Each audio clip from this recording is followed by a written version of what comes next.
دغه امنیتي کمرې چې د ښار مهم ځایونه یې تر څار لاندې راوستي د امنیه قومندانۍ د مخابرې مدیریت له لوري نصب شوې.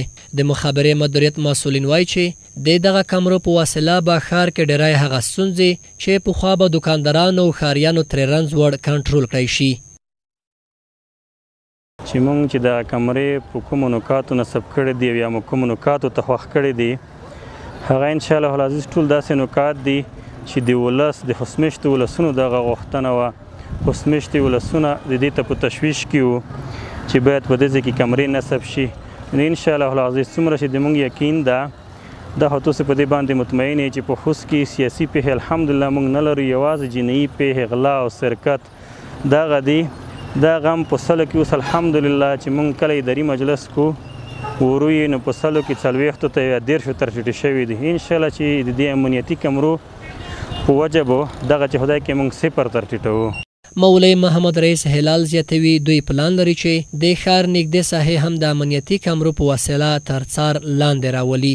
موږ څومره سروي کړی دو د کرنسروی نه نیولې تر شهیدانو پټک پورې، د شهیدانو پټک نه د غړومبي سمت پورې او د غړومبي سمت نه تر کلاند پورې د ساحه چې څومره ده دا ټوله موږ په دې کې سروي هم کړی دو. دلته مو چې کوم مهم نکات دي هغه هم په ګوته کړي دي. داسې تر متون پله پورې دا ځایونه هم په ذهن کې دي او د سروي شوي دي انشاءالله. هاخوا بیا دوکانداران د امنیه قومندانۍ دغه ګام د خوست میشتو لپاره ډیر ګټور وبالو. دوی زیاته کړه له دې وړاندې به د ښار په داخل کې ترور، اختطاف، غلا او یو شمېر نورې جنایي پیښې کېدې چې وروسته به د مجرمینو په پیژندلو کې له ګڼو ستونزو سره مخ ول او په خبره اوس به دغه ستونزه تر ډیره هواره شي. دغه کې به ډېرې پیښې وشي، موټر به وتښتولی شول، قتل به وشو، بس نفرو به افسوس کولو چې کمره شته نشته.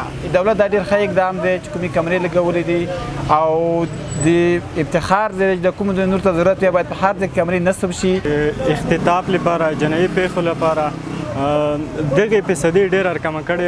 خلک یې دې سره ډېر خوشحال دي. هغه خلک چې مخکې پخوا یې ویره لرله د غلاو نه، د نورو ستونزو نه، هغې ستونزو په باره کې د هغې ستونزې مشکلاتو لپاره دا یو ښه اقدام شوی ښاریانو لپاره. پیښې به کېدې خو پته نه لګېده که نه چې مرګ وژنه به وشوه، هغه به وشوه، پیښه کېدې خو خلکو ته ښه. اوس نه غلا کېږي نه هغه کېږي ځکه چې کمرې ولګېدې څوک کوشش نه چې کړی چې غلا وکړي یا مرګ وژنه وکړي هغه وکړي.